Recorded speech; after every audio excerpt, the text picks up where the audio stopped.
Hello, everyone. I'm Emily, And I'm Scar.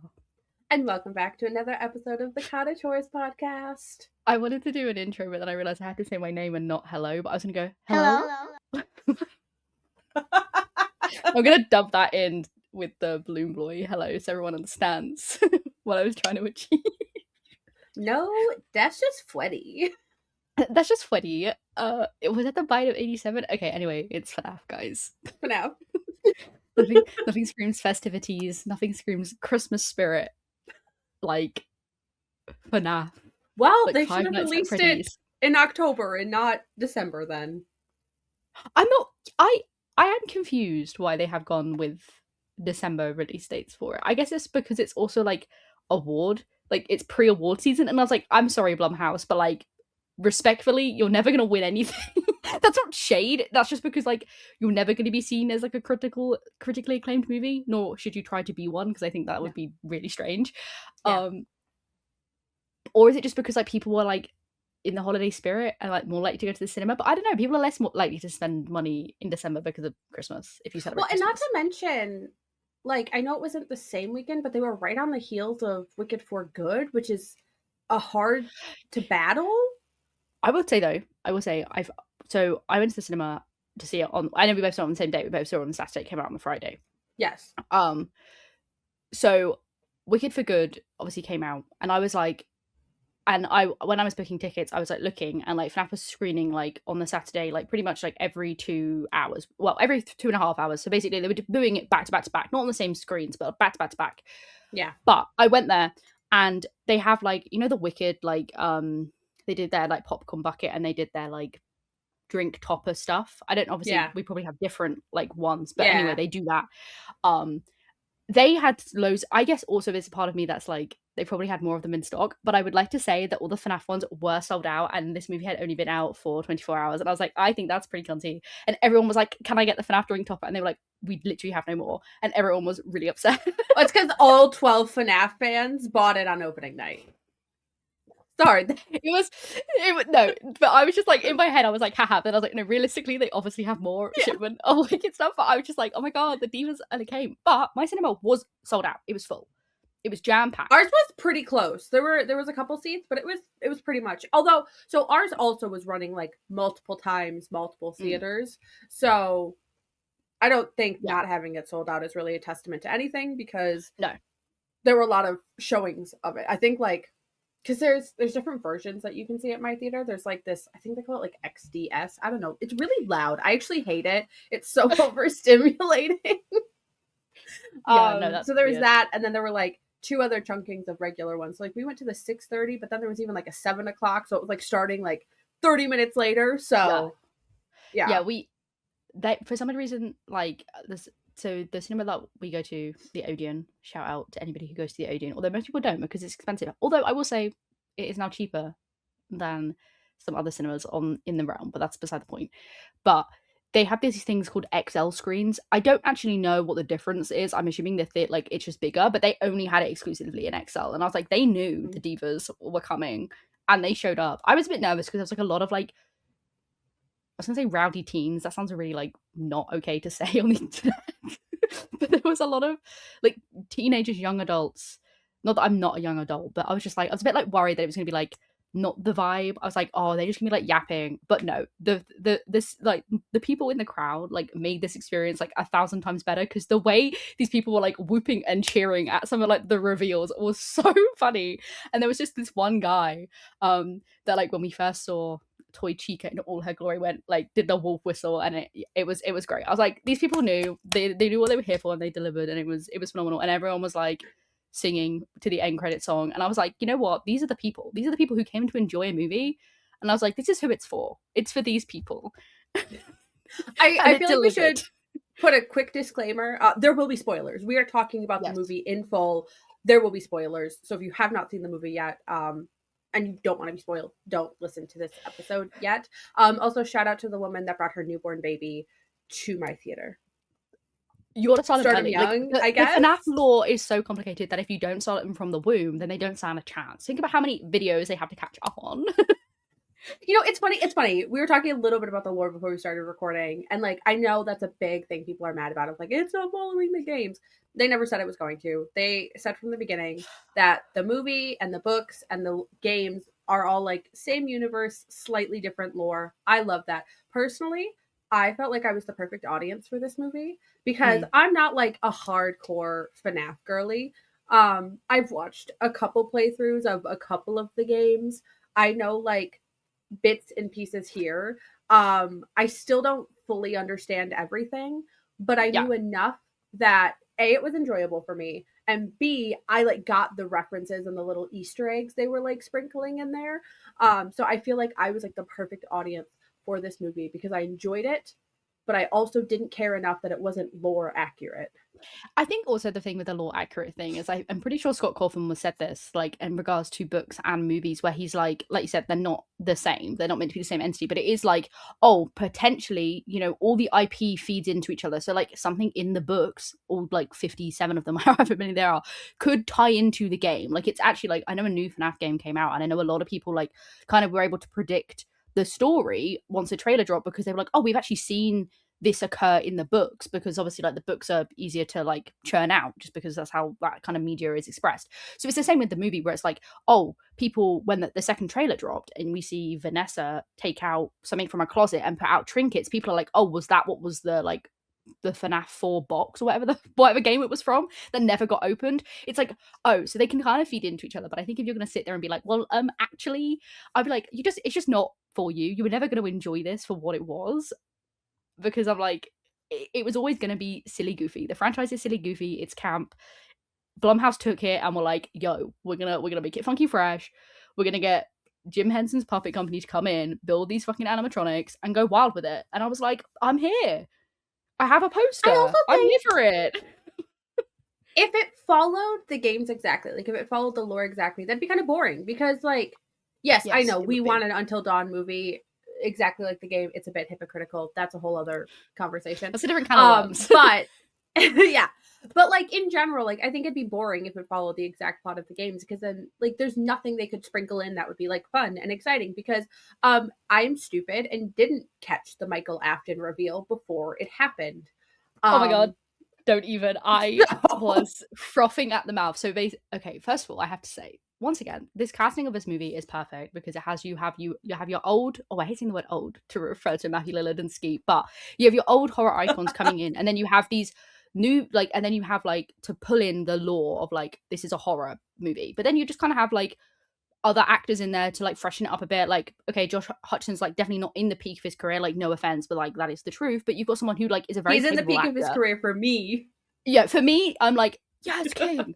But like, we all know him as like what he was typecasted as like in the early 2000s, and now he's moved past that. And then you still have like young people like, okay, the McKenna Grace, who is like having the 2 years of her life, like cinematically speaking, with everything that she's going to be in, who sent her audition tape to be in this movie. So like, if that doesn't tell you the fandom pull that we're working with, I don't know what will.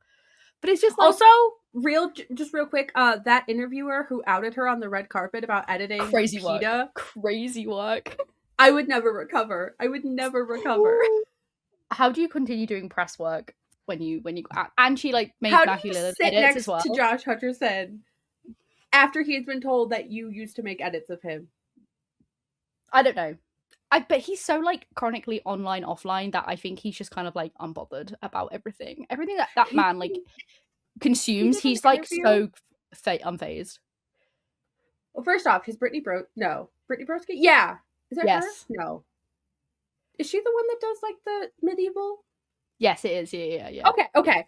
I was like confusing people. That interview hilarious. But second off, he did like another like interview thing. I didn't even see the full interview. I saw an edit. But the guy's like, "Can you do the whistle?" And he whistled the whistle edit tune. That is phenomenal. He is phenomenal. He that's what I mean. That's who we're working with. We have Yes, people who are yes. just like funny. Well, he So it's was perfectly talking set up. about he was talking about liking Matthew Lillard edits. Yeah, that's what I mean. He's just bizarre. Like I He don't know is. how to. Him and Rob Pat are like different kind of levels of celebrity entities that I don't really fully understand. They're like Like same person, different font. It's they so really weird. everything I learn more about them, I'm like, this makes so much sense, but I don't know what to do with this information. Yeah. I feel like that, like, era of actors where, like, social media was a thing, but it wasn't the Hmm. level it is today, was, like, really peak for them because they were Yes. allowed to just continue to be their weird selves without it being chronically online for them, and I think it helped. I think so too. A lot of them now are like kind of re-entering a really good period of time in their careers where people are like, "Oh, you were like my childhood. Maybe Yeah, you were the like hard nostalgia's done there. by. Yeah, you were hard done by like the franchises you were in, blah blah blah." Yeah, and I think also like it helps like the revival of the Hunger Games as well. Like obviously massively has helped, but it's wild. Can I bring up something because you brought up Robert Pattinson and you mentioned like done bad by the series you were in and all that because we all know how much Robert Pattinson hates the Twilight movies. This is a tangent, a little story, but you're gonna find it hilarious. Okay, I'm ready. My sister and I don't even remember why we were talking about Robert Pattinson. I think we were talking about like the movie he's doing with Jennifer Lawrence now and like all this Mm. stuff. And we were just chatting, and he did that, lie detector interview where he's like, "No, I'm Gen Z," and Jennifer Lawrence is like, "You're definitely not, but okay."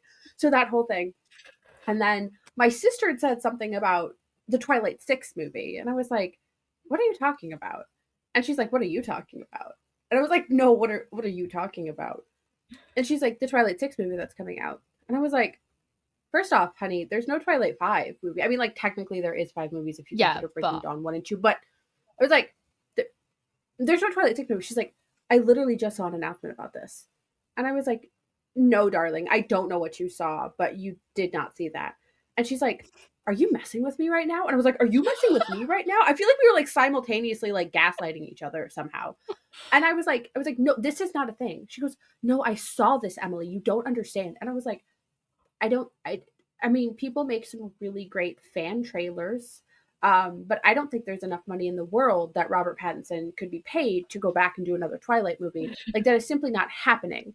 And I was like, there are more books because like there's the mm, Midnight Sun prequel and then there's a couple like weird spin-off books. But I was like, there is no Twilight 6 movie canonically happening in this universe. no. I think Don't he'd know where she rather saw it. like I think he'd rather like lose limbs, lose Yes. like he would yeah, he I think does he'd rather go back and play Cedric Diggory again than to resurrect Edward Cullen. he was a true that was a true diva moment. He just like played a child that got like obliterated. Yeah. But anyways, the story Anyway, FNAF. is the story is, as I will say, people when this casting got announced of FNAF 2, and we had we had the reveal that Megan Fox was going to be the voice of Twitchy, which was I forgot. She yeah, did me so too. good. I forgot it I was also Megan forgot. Fox. I also And then forgot people until were the credits talking. rolled. People were talking about how great of a job Megan Fox did, and I went, "That was Megan Fox. That was Yeah, Megan Fox." Like I now I also hear it. forgot.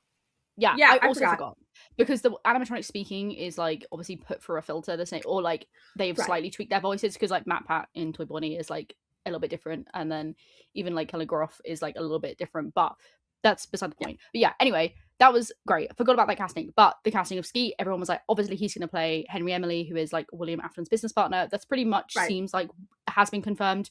We didn't get a last name. Seems like that's where he's going.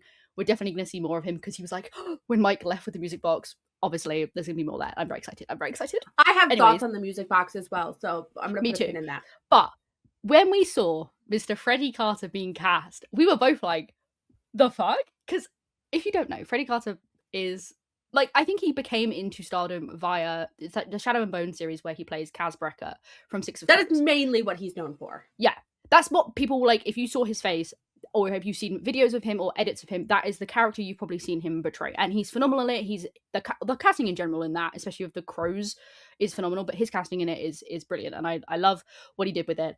He's very like not online. He has like a wife and a child. Not that you can't be online and have a wife and a child, but like he just very I is guess like I'll to leave. him. Yeah, he's just like very to himself in his corner of the internet kind of thing. Yeah. So when he was cast, I was like, this is really bizarre because you're putting someone in who is like a little bit like not in the scoop that I would associate with this. The scoop of all the words to use. I'm sorry. Yeah, But then this man comes in and he pops up, jump scare. We get Freddie Carter jump scare, and I'm like, I'm ooh. sorry. That And center, he is his so middle part. fucking. he's so unnerving and greasy. I was like, this is He looks so disgusting. chopped. He looked disgusting. Politely, he looked disgusting, but in the best way possible because it worked so well. And when he introduced himself, he was like, "My name is Michael." I was like, "That's the fucking other Afton child." I was like, "There had to be more roaming," and there he is. He had this fucking security badge on, and I was like, "There's no way you have someone called Michael." Aside from Mr. Michael Schmidt, who like we all thought was going to be an Afton, isn't an Afton because Vanessa's the Afton. I was like, there's no way he's not linked to the families. And I was like, you greasy son of a bitch. I was like, you are someone important. And then at the end, when he reveals himself and he's like, oh, I'm your brother. Like, didn't you tell him about me? Sis. I'm like Michael Afton. My cinema like was like, yeah. People are so mad about that though. They're so mad that they split it into two characters. I'm not. I don't care. I think it's literally not that big of a deal because, first of all, this Michael's also seemingly different in the idea that like the Michael that we believe in the games, if we go to game lore, we're going to switch on our game theory hats, guys. Matt, Pat, and Tom from GT. We're gonna switch it on. We've believed that we've been playing as Mike pretty much through all of the security guards from like the main bunch of the games. That's kind of like this, and he's just been taking fake names because he's trying to like, you know, meddle in, rectify, sort some shit out, whatever. He then becomes like weird purple man, decaying man, has like endo in him. It's like endoskeletons in him. Crazy work. Yeah. That now seems potentially that might not be true, although again, they don't necessarily have to correlate. But I'm also like, I don't mind Mike Schmidt being a different person who has a more outside look into the franchise via his like little sister, by his niece, as opposed to like being actively in it. And we also get like this Michael Afton being like the bad guy, like he's continuing his father's legacy. Like that's not kind of how we've seen the Afton children be portrayed, really. They've kind of been the victims. Like even Vanessa's meant to be Vanny, who's like from Security Breach and like Ruin, because technically William has Michael, the eldest child, who wears the Foxy Bro mask that puts his young brother into Freddy head, that chonk bite victim. And then you have Elizabeth, who's the weird little British kid because the Aftons are British for some reason. And she's like, Daddy, why can't I play with her? And she gets scooped by Circus Baby, who we see. So I do think there's been some scoopage going around in this universe. Have you seen the theory that Vanessa is not his child? See, I also think she's already been scooped because of the eye color, which we saw Circus Baby in the closet, and so she was like kidnapped and brought in. Which it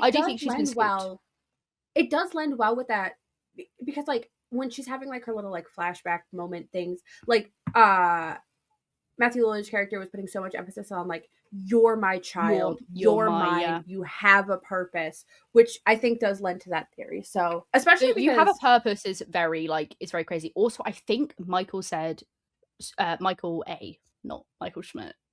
I'm gonna call Michael Schmidt Mike. Yeah, okay. Michael is Michael Afton. Yes. I'm pretty sure Michael or someone said like, oh, your shiny new body, in reference to Vanessa. And I was like, is she a fucking like robot? Has she already been scooped and is now like not even like a being? Because God, we don't want to get into all of that, but that could be possible. But as soon as I saw Circus Baby, I was like, first of all, why is she in his like house? Weird. That's not where she should be. She should be in sister location in a bunker being like, woo. But that's beside the point. Clearly there's some shenanigans occurring. But then I'm like, has she been scooped? Do they have another kid? Because canonically the Aftons have 3 children and we've seen 2. So I'm like, obviously the crying child would be dead, presumably. Yeah, so like they have been munched, but were they munched? Was there ever a thing where the kid was munched? We don't know. But yeah, it is crazy. There's a lot going on there. I know people are upset by it, but I also think Freddie Carter did a phenomenal job. He was really disgusting and really nasty, and I immediately was like, I do not enjoy you at all. And he did a great job. And the way he got absolutely like clocked and punched was absolutely hilarious. But he's still roaming somewhere, so we'll see what he comes to cook. And the way that Mike was like, do not come near us again, I was like, damn, we thought we were gonna get a romance arc and you've got a denied arc. No, see, I've seen people criticizing him, but I'm defending Mike here because I agree. I think he had some moments where he was like, I'm trying to fix you, and I'm like, that's a weird take, buddy. That's weird. Yeah. But I'm sorry, you didn't tell him about Charlotte. Vanessa didn't tell him about Charlotte. Vanessa did not tell him about her creepy brother that apparently is just allowed to roam free when he should really be in a psych ward. Yeah, honestly. There's so much that she kept from him in the first movie. And his sister, granted, his sister really needs to let this go, but like has been put in danger twice now Yeah. because of Vanessa and her family. So I am a Mike defender. That he is completely right. Now, do I think that telling her to fuck off is going to solve his problems? No, I think he's in it now. But I think he is the first horror movie person to have a little brain and be like, you know what if we just remove ourselves from this situation? I think what's also interesting is I was thinking about this as well, and like the more I thought about it, the more I'm like not sure where it's going. But what's interesting to me is like when we get, oh, first of all, my favorite part of the movie is when he plays FNAF. Absolutely fucking phenomenal. I Absolutely was phenomenal. rolling. Like it was When he plays so IRL good. FNAF, I was like, oh my, when he sat down in the chair, I literally turned to my brother and was like, is he gonna play FNAF? And he literally did, and I was like, As soon as I saw the Freddy mask, yeah, I was like, me too. Is this gonna happen? It was so good. And then the whole comments about no door. Oh my god, phenomenal. It was listen, it was so well done. It was so well done, and I was like, I think 10 the out of 10. second movie is my favorite. Like I think it's better than the first movie. It's so good. It's just more fun. It's more fun. It There's more is. vibes to it. It But yeah, is. when I am curious because like I know we also had like the marionette, which we'll get into. We had the puppet obviously being a little dweeby, but Vanessa knew like the passcodes to all of this like shit, and like this diner has been out of commission for like a really long time. Why does she have this information? Like that's when I'm becoming like more like, I don't know, like realistically, like if I'm him, I'm like, well, why do you even know all of about the security parameters? And like, maybe it's because like in her adult life, she's like looked back through like the stuff, or like I don't know, but I'm like, maybe there's an innocent explanation, but I'm like, that's weird to me. I'm like, you know way too much about like the diner where your best friend got like boinked off. I did like, also get the vibe though that she's the one who set that all up. Like she's the one who locked Charlotte there. Well, this is the thing, because this is where the puppet gets interesting, because the puppet's always been interesting, and this throws more into the mix where I don't know if in this universe, because basically in the game canon, back to game canon, you have what is called the MCI, which is the Missing Children's Incident, which is the children that like go on to like become your core gang, and they go into them and they be little freaks. And we kind of saw that in the first movie with the kids in the woods with like Garrett, and you had like the blonde kid at the end who's like, without me he'll come back stronger, which is like presumably the spirit in Golden Freddy. That's a whole thing. And like we kind of got that element of like the kids being in these animatronics because they were like Abby's friends from the first movie. So that's kind of the vibe. What's interesting is that there was always the big debate of whether or not Charlotte Emily, so Henry's kid, which is still applicable in the movies here, was killed first or was killed like after. And there's been like back and forth on it because of like voice lines and like weird game shit. This is also muddying that water of like what happened, because we did just see Mr. Willie A in his little spring Bonnie trap suit wiggle a kid behind the doors and knock them out, which was incredibly funny. So I'm like, what did you knock him out for? Like, what were you going to do? Like, experiment on him? Very confusing. But beside the point. Yes. So clearly he's doing this already. So it's like, where does this fit into with like Garrett going missing, Charlotte being killed, and then like potentially other child victims? Like that is where it's confusing, where we don't have a lot of explanation. But I will say that whole sequence where she's like running and you just see his eyes in the background, I was genuinely like, I knew she was gonna die, because I was like, I know she's the puppet because she has her fucking like long stripy sleeve, the striped shirt. Yeah. As soon as I saw that, I was like, okay, well, the hair even. Yeah, I was like, we know who she is. And we obviously got her name as well, which confirmed it. But I was just like, damn. But the way that she like screams and dies, very dramatic, very awful, because you know this kid just got stabbed in the back 3 times. Pretty fucking disgusting. Speaking of, I'm sorry, how does someone get stabbed in the back 3 times and then it's not foul play? Well, I know it's the 80s. They just don't know. They're just kind of like, ooh, who knows? I think it's genuinely because, which is also the funniest thing, because in the game, and I hate to be like in the game, but in the game, Charlie gets killed outside because they're her little bracelet or what. No, they trap the puppet. The puppet is like meant to be a security protocol to detect children, and the children have wristbands on that will be like, if they're like not places where they should be, the puppet will go like save them or like help them. That's the whole like puppet vibe.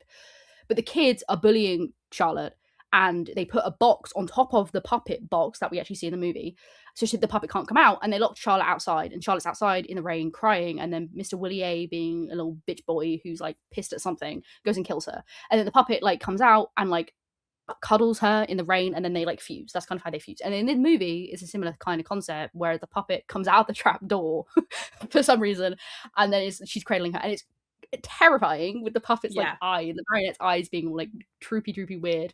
And then we have the puppet being enraged because it was the last emotion that Charlotte felt, which is very interesting. Also makes her a lot more maniacal because like she's meant to be a very sympathetic character where it's like she's trying to protect the children and like defeat William. Like she's always trying to be like a protector. She is still doing that, but she clearly has more sinister intentions like in the movie. Through like genuine possession, which is a little bit batshit, I can't lie, but kind of funny. Kind of funny when they're scurrying on the floor. I'll roll with it. I'll roll with it because it's a bit strange. We haven't really seen that before, but I'm also like, you know what? I'll allow it. I'll allow it. And obviously at the end we've got Vanessa being possessed by her old best friend, so we'll see how that plays out. But yeah, it's messy some things, but I don't necessarily think it's a bad thing because it's already messy, besties. It's already freaking messy. I'm already out here like, this is the order, but this is not the order. There's so much going on. So like, and like I said, we already have Circus Baby in a place where she's not really meant to be, or like, was this an imagination thing? We don't know. Like, how reliable are Vanessa's flashbacks? It's hard to say. It's the mind of a child. Like, who knows? But she's got a lot of information that I'm like, I don't know if you should have that information, bestie, because this place has been closed down for like 20 years. But you're like, I know they have a perimeter lock on, and I know the password to the said thing, and I know X, Y, and Z. And I'm like, I don't know, girl. I don't know. That seems suspicious to me. That seems weird to me. So I'd also be like, back up. It won't do you any favors because he always comes back, and we saw Mr. Rabbit Man getting found in a secret room where he got spring locked. So he'll be back. But it was wild. It was wild. I have 2 grievances with this movie. I also have a grievance with the movie. Number 1, when the spooky specter people, I don't know, the ghost hunter people are exploring the diner, and the one falls in the river. Just get out. Push yourself up. Why were you still walking in the water? Why was he being such a little baby for? Yeah, I'm sorry. Do you have no upper body strength that you can't just fucking lever yourself out of the water? Okay, so that was grievance number 1.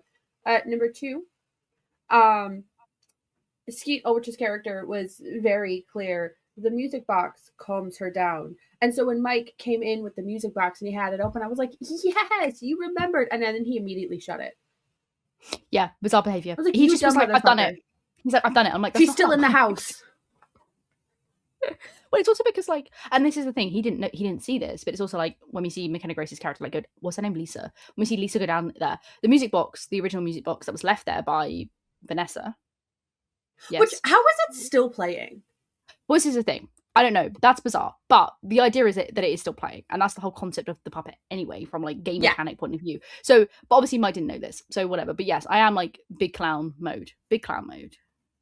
Yeah, like I forgive McKenna Grace's character because like I too, if I was exploring this abandoned, potentially haunted thing, I too would turn off the creepy music box.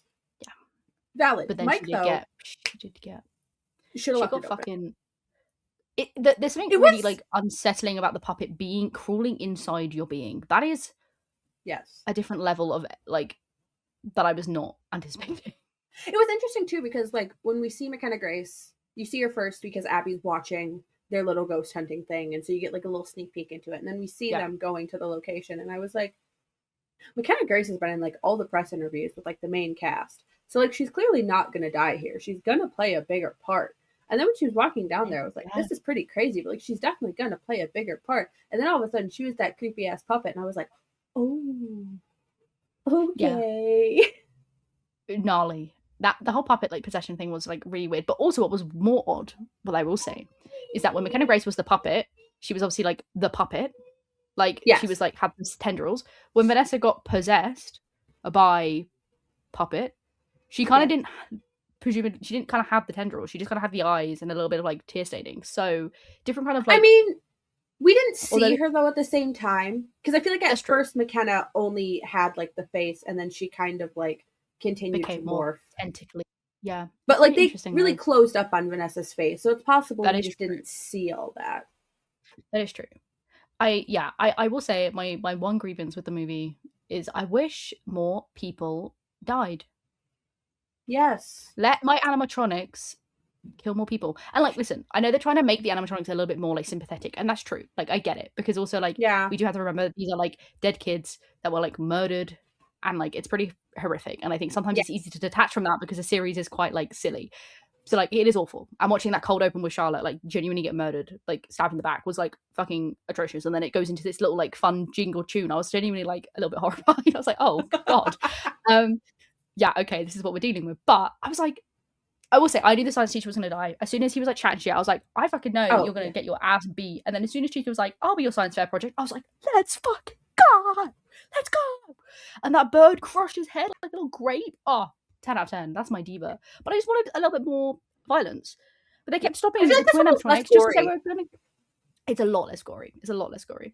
Yeah. When you consider like in the first one, the cupcake genuinely like mauled someone's head off. Like this is like Right. very tame. Where was the cupcake? I missed the cupcake. Like we saw it, but cupcake got no action this movie, and I deeply missed it. Justice for my cupcake. Also, justice because I feel like we should have allowed Matt Pat to kill someone. I agree. I also forgot that was Matt Pat, and even now I've like gone back and watched clips of it, and I'm like struggling to hear Matt Pat. It's because he's like putting on a little voice, and then obviously through the modulator that they've kind of put everyone's voices through, it's a little bit funny. But yeah, it's. I just kind of wanted it. Like I kind of wanted him to kill those like old people. Well, he wasn't with the old people though. Oh no, he wasn't. Freddy was the he was. Okay, never mind. I take that back. I didn't want him to kill the mum and child. I wanted him to just kill someone. I forgot it was Freddy. That's so valid. The way that Freddy was like peering through like the what do you call it? Like there's the wall, and then you have that like weird grating kind of thing, like in their living room. Like it had the living room and then their kitchen, and he was like staring through like I can't think of the word that is called, but like it's like a dividing kind of texture, but you can see through it, and his eyes are just there. I was like, ew. Yeah. I forgot that Matt Pat was just a bunny on a bed, and he was like, I'll go speak to your mom. Mangle was also so fucking creepy.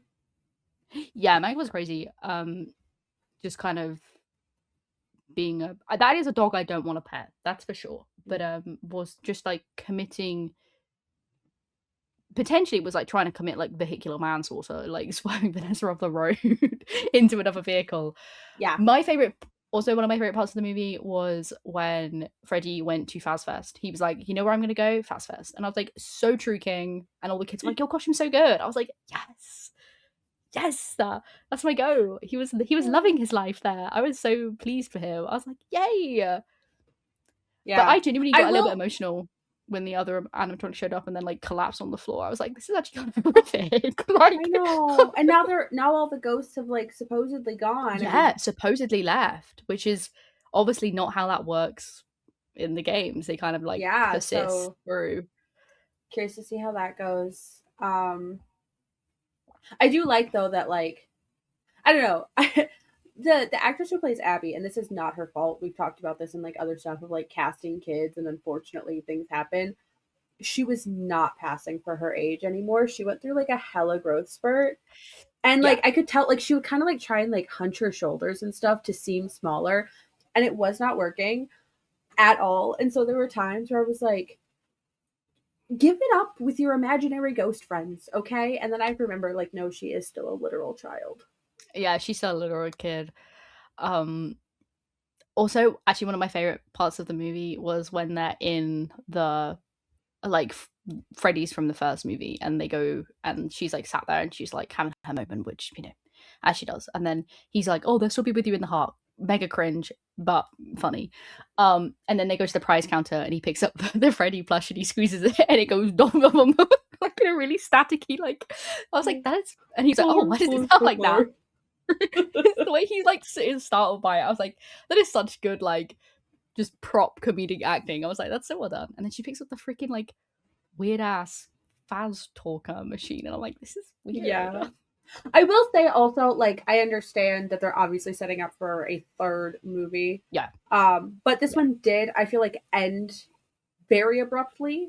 And I feel like we were just getting started, and then like it ended. And like I said, I get that they're setting it up for a third movie, but it did kind of, the pacing felt a little bit off because of it. It was rather slow to start with, and then I would say like the last 44 minutes, like the first hour was like kind of just like hanging out, and I was like, okay, sure. And then the last 44 minutes was like, here's all the action, which isn't always a terrible thing. I do agree. I think they could have like, I think it could have been paced a bit better, but then I'm also like, I don't know how you hit those like narrative beats the same way. I'm not Yeah. sure. I think it's always going to suffer. I think movies always suffer when you have flashbacks, but like this is a Yeah. series where flashbacks are so pivotal to like understand what's going on. Whereas like it kind of throws it off a little bit. But yeah, I mean, we're getting a third movie. It'll obviously have more Henry involvement. I don't know what that will be, but like I imagine he'll probably be the one helping Mike and Abby as opposed to Vanessa. Also Vanessa's obviously like crazy, so we'll see what that is about. And then obviously we just got like Michael on the roam, and then potentially Mr. Willier also just like on the roam. So we just got like people just like roaming around, which is a little bit scary. I'm curious if we'll find another franchise location, because like the fact that they already have two where they are based is like a little bit Wild. raise my eyebrows, because I'm like, it Yeah. is meant to be a franchise thing, but like there is also the thing of where they have built like four pizzerias on the same place, so like this isn't technically out of the realm of possibility, but it depends on the time jump, because like Security Breach is like built on four different fucking pizzerias that they just like demolished over. That's why you can like go so deep into the Mm. ground and you find like Well, one of the original places. So like there's a lot cooking, but like we're only in like 2002, so like who knows what yeah. the timeline of I events are.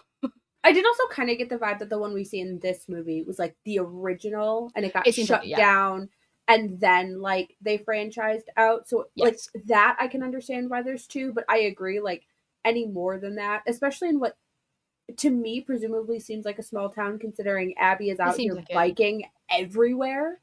Yeah. I think it is. I don't know. I think the game is based in like Hurricane, Ohio or something. Maybe questionably so. It does give Midwest Somewhere. vibes. Yeah, I think that's kind of the vibe. And then the Athens are British for some reason. But yeah, it does seem very like localized based on like other things that we've had from the franchise, and the fact that they love building over the same piece of land. So I'm not sure. But yeah, I'm curious where it will go because of that. Because I'm like, but yeah, in terms of a timeline perspective, I think it was like 20 years later from like 82 was like the title screen for like the Yeah. flashback. So we're in 2002, which is also interesting. Um, it does make it interesting when you consider like the bite victim and like the bite of 87 and you know things like that, where you're like, okay, where now we're getting puzzle pieces that potentially slot in if they are, you know, mirrored, which I don't think they are, but I think they're like relatively the same kind of vibe. But Hmm. I'm curious to see where it will actually go, because of the fact that they have now like ran out of locations, if that makes sense. Potentially, not Yeah, really, because like but I feel like there's definitely other locations, I feel like, but just yes, not for them. So yeah, where where are they gonna go? Although I mean, I think I also like I was trying to figure out, and I did not rewatch the first movie before I went to see the second movie. no. But I'm like, Mike was talking about the new house, and I was like, why did they move? Whose house is this? Also, did Abby switch schools? Like, did they move? I could not tell. I think they moved, but I think they moved to the same, like in the same town that they were in. They just moved house. Fair. It was just odd because it was kind of giving the vibe that maybe Abby was starting a new school. I don't know. Or maybe she was I just, don't know either. I don't know. It's kind of irrelevant, but like it's also like No, I was just saying, like, if like no, Mike but had I already tried know to what you move mean. them once, Yeah, like to get away from it all, like I could see them moving and being like, no, we're leaving this I've podunk always Ohio town. And that's where yeah, the that's X true. next location comes in. Like, I think That's that's I could see that. almost what they're gonna have to do. I could see that. I'd be curious to see, because I think we could potentially see the movie actually like not focus on Abby or Mike at all. Like actually focus on the Aftons. Take a more Afton centric approach. True. I also think it, now that I'm thinking about it, I'm like, it is incredibly funny that we were in their house and he was like, stay the fuck away from us, and left his own house. You're so right. I've also seen people wonder if Abby is going to end up like maybe, you know, I know Vanessa is technically Vanny, but maybe Abby ends up being Vanny or like something down the line. Yeah, I can see that. Yeah, because